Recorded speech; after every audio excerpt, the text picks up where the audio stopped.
Em Romanos 12, 1 e 2, encontramos as seguintes palavras: Rogo-vos, pois, irmãos, pelas misericórdias de Deus, que apresenteis o vosso corpo por sacrifício vivo, santo e agradável a Deus, que é o vosso culto racional. E não vos conformeis com este século, mas transformai-vos pela renovação da vossa mente, para que experimenteis qual seja a boa, agradável e perfeita vontade de Deus. Vamos orar? Pai querido, obrigado. Obrigado pelo texto que nós temos hoje para a nossa edificação. Pedimos agora que o Teu Santo Espírito fale ao nosso coração, de tal maneira, Senhor, que saiamos daqui edificados pela Tua palavra e desafiados a fazer aquilo que o Senhor nos orienta. Fala conosco, Senhor. Usa, Senhor, as palavras que foram lidas e todo o demais decorrer desse culto da liturgia. Usa, Senhor, tudo para que a Tua palavra frutifique em nós. Queremos sair daqui edificados e desafiados a fazer o que Te apraz. É o que nós oramos e pedimos no nome santo de Jesus. Amém.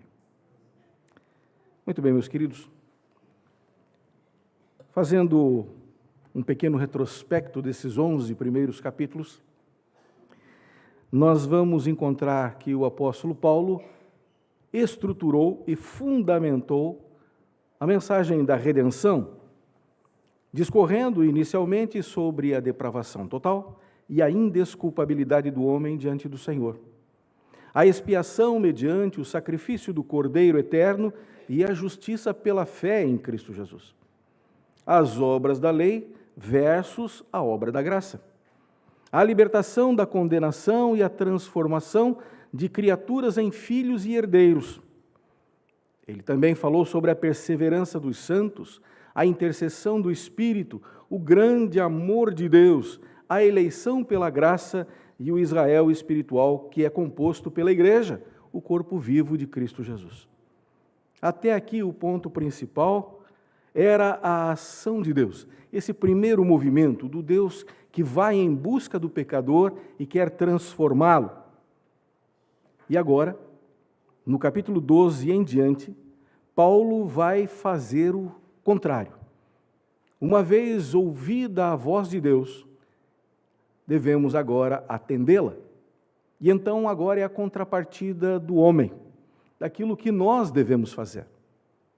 É disso que esse texto trata e depois os demais capítulos vão retratar. É uma forma mais prática de viver esse cristianismo.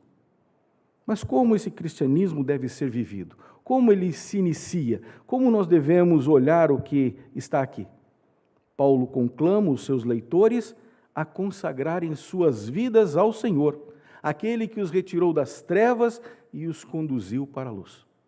Esse mesmo desafio do apóstolo Paulo serve para a minha vida e para a sua vida. Portanto, agora à noite falaremos sobre a consagração pessoal que nós devemos ter. E o primeiro ponto é a consagração pessoal e o culto racional. Está dentro do próprio texto. Ainda que a palavra consagração não se apresente ali de forma clara, ou seja, de forma objetiva, ela está implícita. Quando o apóstolo diz que nós devemos apresentar o nosso corpo, há aqui uma ação do homem, do ser humano, daquele que ouviu a palavra de Deus, daquele que foi alcançado pela palavra de Deus e agora deve ter uma atitude de resposta. Então o apóstolo Paulo vai falar sobre isso. Paulo esperava que os seus leitores estivessem plenamente convencidos de todas as argumentações anteriores e que estas fossem suficientes para motivá-los a uma dedicação pessoal. Assim como o apóstolo Paulo, eu também espero. Espero que os irmãos estejam motivados. Depois de caminharmos por esses 11 capítulos de Romanos, eu espero que vocês estejam fundamentados, tendo um bom conteúdo e dizer assim, vale a pena servir ao Senhor. Aquele que tanto fez por nós, aquele que pela graça estendeu a sua mão a nós pecadores, vale a pena servi-lo. Vale a pena se colocar debaixo dos seus cuidados e fazer aquilo que ele pede. Então, a palavra inicial do apóstolo Paulo aqui, rogo-vos, portanto, irmãos, em grego é paracaléu, e ela combina as ações de exortar, confortar e animar. Então o apóstolo Paulo quer trazer daqui para frente esta mensagem, uma mensagem que exorta, que conforta e que anima. E ele queria então que os seus leitores se prontificassem a fazer algo por gratidão, movidos somente por gratidão, por tamanha misericórdia de Deus que os alcançou. Então a primeira pergunta que nos cabe aqui nesse momento: você tem ideia do que Deus fez por você? Você é grato por aquilo que Deus tem feito em sua vida? Você é grato pela sua salvação? Você é grato pelas bênçãos que Ele tem dado? Você é grato porque Ele te ajuda na caminhada, nos momentos de aflição e de tristeza? Você é grato? Você reconhece o que Deus tem feito? Se você reconhece, então esta palavra desta noite é para você. Rogo-vos, pois, irmãos, que apresenteis o vosso corpo como por sacrifício vivo, santo e agradável a Deus. A proposta de apresentarem seus corpos integralmente, fala aqui da parte física, mental e espiritual, ele diz para apresentar como um sacrifício a Deus. Nós podemos aqui entender que assim como o Cordeiro de Deus se sacrificou por nós, voluntariamente, o mesmo se requer de nós, que voluntariamente, não por força, nem por violência, mas pelo Espírito de Deus, que nós nos apresentemos diante do Senhor, dispostos a viver uma vida digna de ser chamada pelo nome de Cristo Jesus. Não estou falando de viver um cristianismo simples, fácil, de qualquer jeito.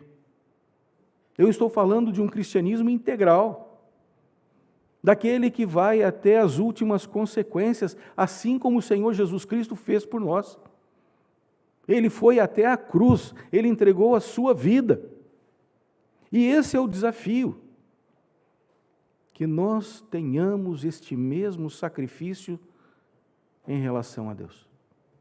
Que nós apresentemos os nossos corpos como esse sacrifício vivo, santo e agradável. Não é uma questão de troca, não é uma questão de reciprocidade por obrigação, mas de consciência grata e voluntária.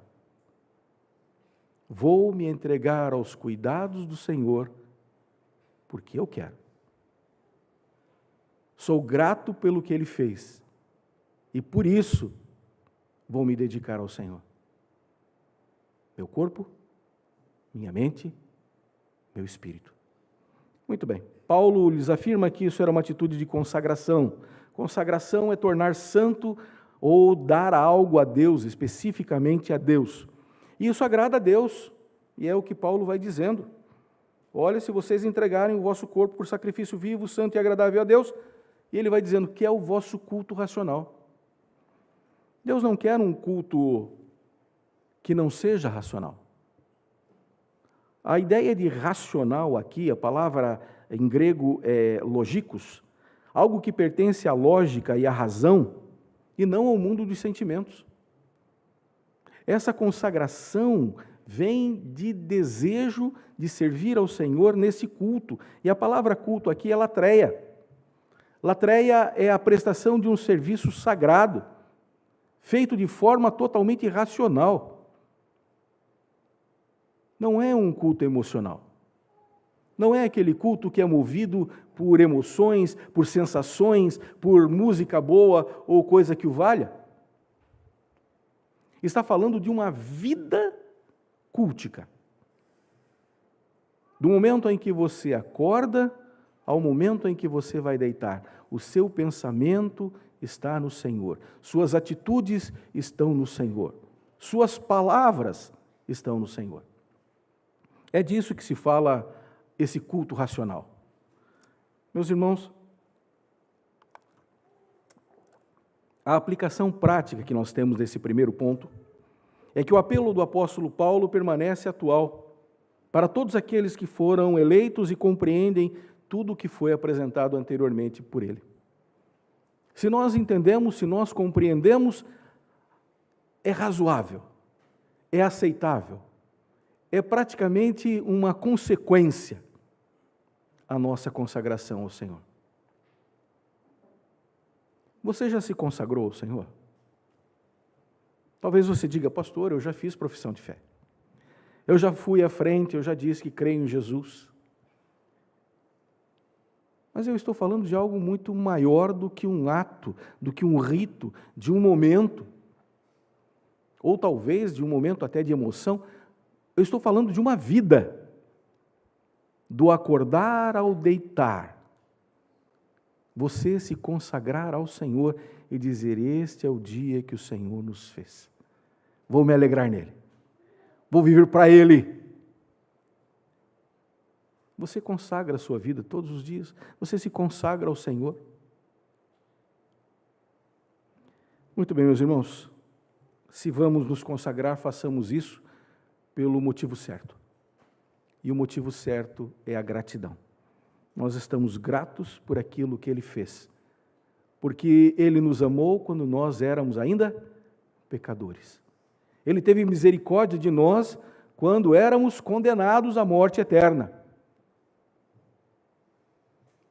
Diante de tão grande amor, de tão grande graça, então devemos nos consagrar ao Senhor. Muito bem, vamos ao segundo ponto. A consagração pessoal versus o secularismo e o mundanismo.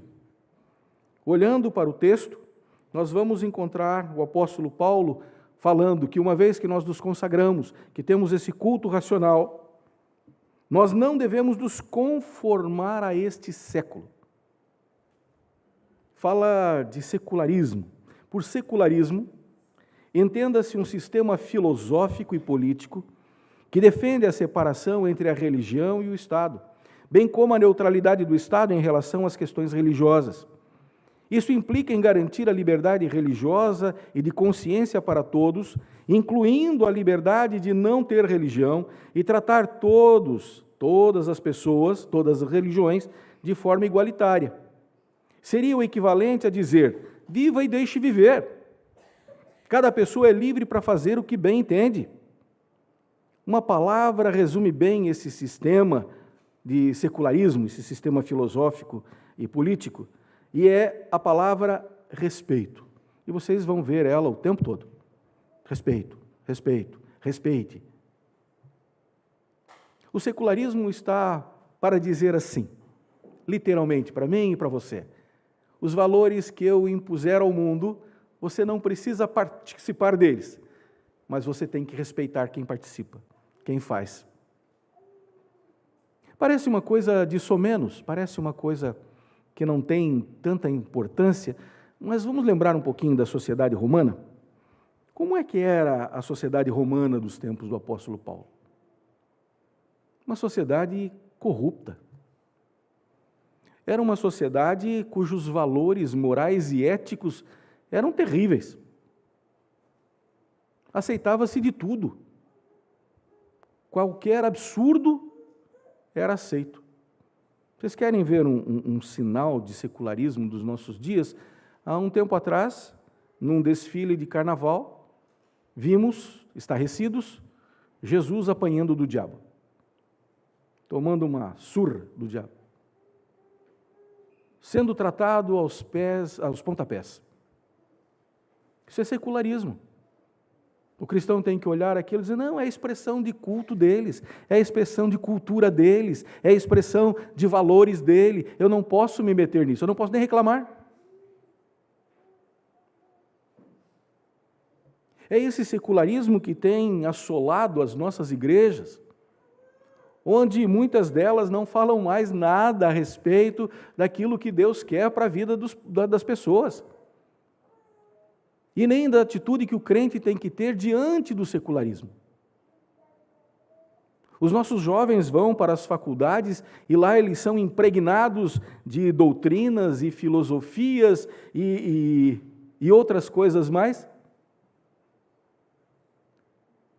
E nós não podemos falar nada. Eles não podem falar nada. E muitos deles acabam se desencaminhando da fé. Porque estão vendo isso abertamente. Questões políticas e culturais. O secularismo que está aí, dando liberdade para todo mundo, pedindo respeito para todo mundo, mas não respeitando os outros. Atropelam os cristãos com um trator. E um trator de esteira ainda. Querem derrubar. Querem acabar com tudo. Nós não podemos nos pronunciar, mas o mundo pode. Agora, se você quer se pronunciar, faça como o mundo. Seja como o mundo. Imite o mundo. O apóstolo Paulo está falando para os seus irmãos, para aqueles crentes em Cristo, que estavam aderindo a estas coisas.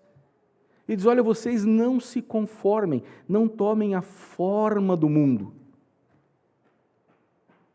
Não se amoldem aos seus valores éticos, morais. E aí nós vamos entrar na outra palavra, mundanismo, que eu coloquei aqui. Junto com o secularismo está o mundanismo. E por mundanismo entenda-se o modo de vida de quem só pensa em se divertir e usufruir de bens materiais cujos valores morais são ditados pelo que é socialmente aceitável. O mundanismo se opõe ao cristianismo, pois os cristãos defendem os valores morais estabelecidos na palavra de Deus e nela moldam o seu caráter. Mas o mundo não. E o mundo muda muito rápido. Aquilo que antigamente era proibido, de repente se vê totalmente liberado. Há um tempo atrás, alguns de vocês vão lembrar, fumar maconha era uma coisa terrível. Era uma coisa abjeta, nojenta. Nenhum pai de família queria que seu filho se enfiasse no esquadrilha da fumaça. Era assim que se chamava o pessoal que fazia isso, na minha época. Era terrível, aquele cheiro ruim. Você via, era um grupinho lá, todo mundo condenava. Hoje não. Hoje tem gente fumando abertamente, em locais públicos, e ninguém fala nada, e ninguém faz nada. Hoje as pessoas têm atitudes sexuais depravadas, em plena atividade, em plena praça pública, e ninguém mais fala nada. O negócio é o prazer. O negócio é se sentir bem. A brasa é pouca, a minha sardinha primeiro. É mais ou menos isso. E tem muitas igrejas que estão cada vez mais secularizadas e mundanizadas. O mundo é sensual e as igrejas adotam posturas dessa mesma forma. Danças proféticas sensuais, com tamborins, e com isso, e com aquilo, fitas, roupas coladas. Grupos de louvor, cujos moços e as moças vão com trajes que são indecorosos, barriga de fora, perna de fora. Pegam as coisas do mundo e trazem para a igreja e dizem, se nós não fizermos assim, a igreja não vai crescer. Se nós não fizermos assim, a nossa mensagem não vai atingir as pessoas. Desde quando uma igreja mundana vai atingir o mundo para transformá-lo? O apóstolo Paulo vai dizendo, vocês não se conformem ao presente século, não se conformem a esse mundanismo que existe, não façam isso, não aceitem isso, reajam. Paulo conhecia bem essa cultura romana, seus valores morais e sua corrupção. Ele entendia que tais práticas eram espiritualmente incompatíveis com o cristianismo e por isso os exortou a não se conformarem com este mundo. Conformar aqui é se amoldar, é tomar a mesma forma. Com tristeza tenho visto cristãos assimilando algumas coisas próprias deste mundo, defendendo o aborto. Não, veja bem, pastor, olha, mas tem casos e casos. É assim que funciona? É assim que funciona? Onde está a nossa fé? Não dizemos que Deus é soberano? Que nada acontece sem que Ele tenha um propósito? E se uma violência dessa acontece, Ele não tem o seu propósito? E se uma criança vem à luz através de um ato violento desse, Deus não tem propósitos? Não, vamos matar o propósito de Deus. Vamos acabar, porque isso aqui vai traumatizar a mãe, vai traumatizar a criança. Não cremos mais no poder de Deus que transforma vidas? Eu espero que essa forma de falar seja clara o suficiente para mostrar o mundanismo e o secularismo que tem entrado nas portas das igrejas e transformado a vida dos crentes e mudado o discurso dos crentes.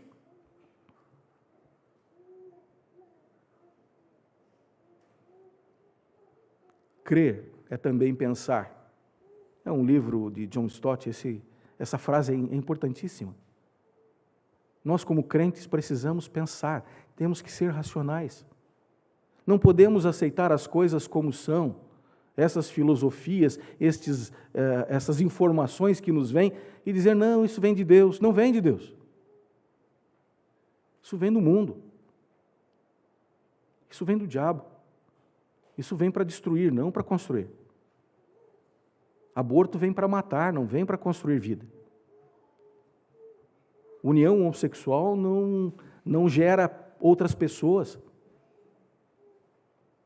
Homem com homem não produz uma criança.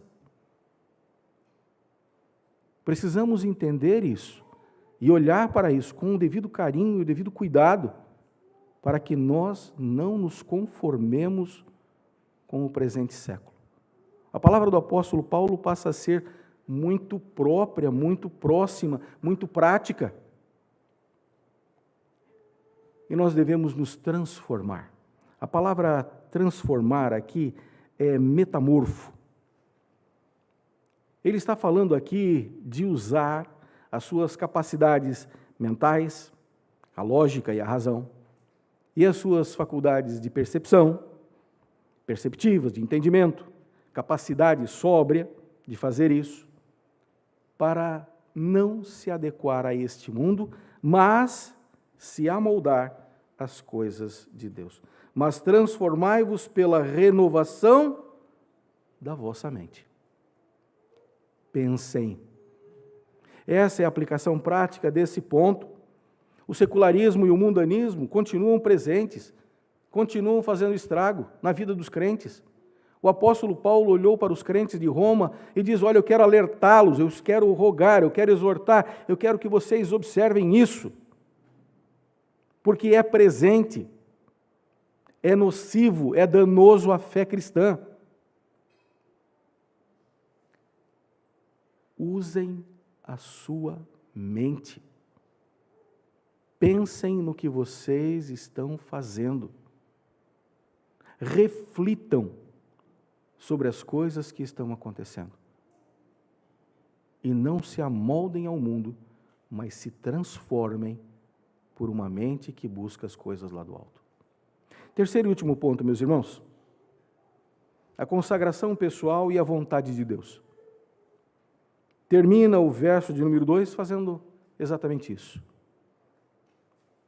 Revelando essa vontade de Deus.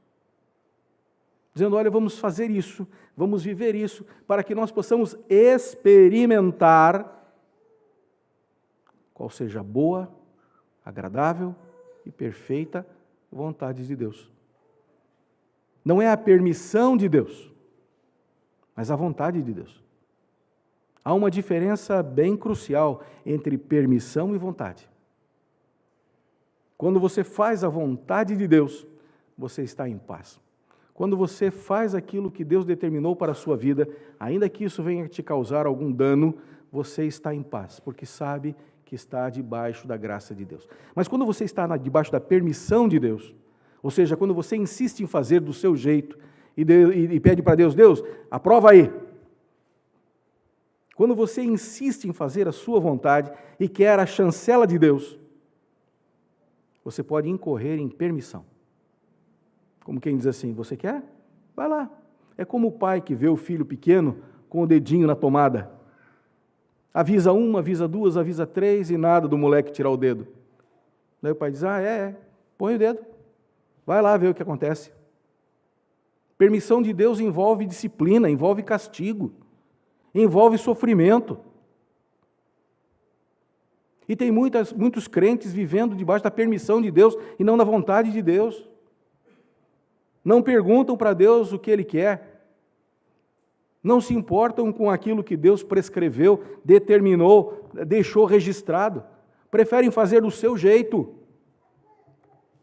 Daí quando arrebenta-se, e não tem outra situação, cada vez que o homem toma uma decisão que não esteja de acordo com a vontade de Deus, ele vai se dar mal, não vai dar bem, não vai dar coisa boa. Uma coisa que começa errada, não endireita, meus irmãos. Vai dar errado. Você sabe que vai dar errado e vai dar errado. Nós deveríamos pensar sobre isso e entender que é melhor estar debaixo da vontade de Deus. E o apóstolo Paulo fala isso.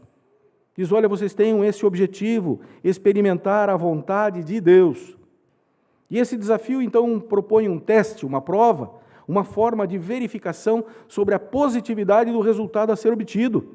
E a questão era essa: será que a vontade de Deus é melhor que o mundanismo e o secularismo? Nós não podemos tirar um texto do seu contexto. O apóstolo Paulo está falando desse secularismo. Aqueles irmãos estão vivendo o secularismo dizendo, isso é bom, isso é agradável, está bom assim. A pergunta é, isso agrada a Deus? Isso é da vontade de Deus para a sua vida, que você seja assim? Será que os valores que agradam a Deus são mais satisfatórios que os valores que o mundo e o presente século apresentam? Será que eu tenho mais prazer em servir a palavra de Deus, em fazer aquilo que ela preceitua, do que fazer aquilo que o mundo diz? Lembram do Salmo 1? Onde é que está o prazer do servo de Deus? Aonde? Na lei do Senhor. O seu prazer está na lei do Senhor e na sua lei ele medita dia e noite. O nosso prazer está na palavra de Deus, está na lei do Senhor, ou estão nas coisas do mundo? Aonde nós temos bebido? Aonde nós temos buscado satisfação? O apóstolo Paulo diz, a satisfação na vontade de Deus, a alegria na vontade de Deus, a paz na vontade de Deus. Paulo vai usar 3 palavras para expressar essa vontade de Deus. Ela é boa, ele usa a palavra ágatos, que não era só utilizada para expressar algo agradável, mas também algo que era verdadeiramente útil, saudável, honesto e honrado.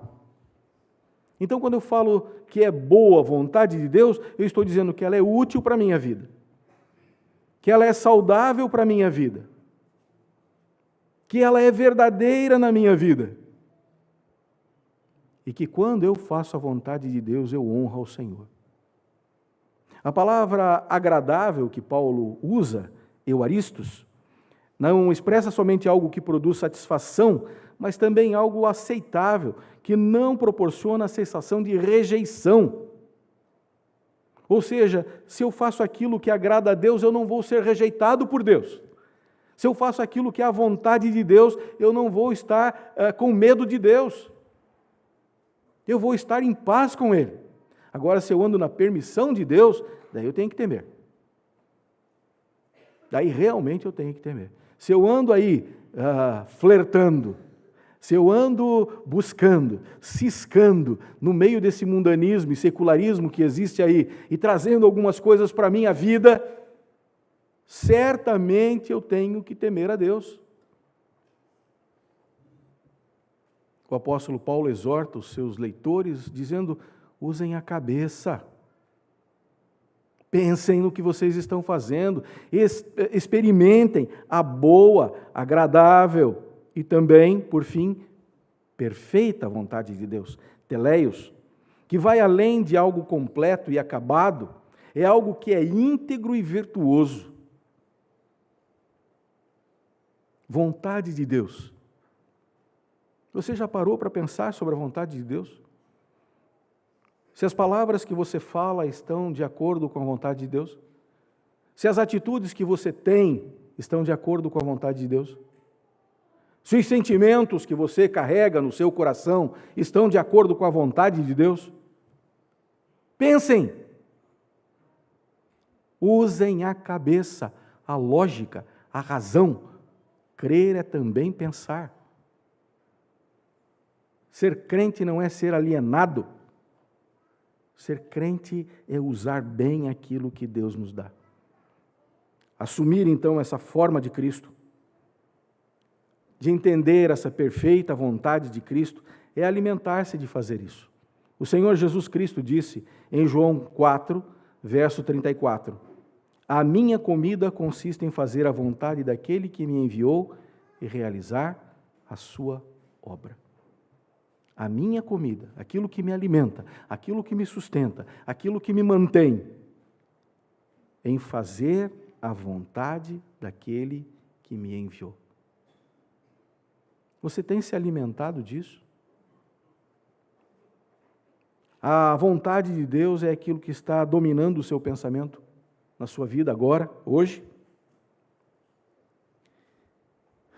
Encerrando, meus irmãos, o mesmo desafio que o apóstolo Paulo fez aos romanos serve a nós também. Devemos ser semelhantes a Cristo. Devemos tomar a sua forma. Ele foi servo e servo até o fim. Ele se sacrificou. Devemos olhar para Cristo e fazer isso, entender isso, viver isso de forma plena, para que nós possamos experimentar a boa, agradável e perfeita vontade de Deus.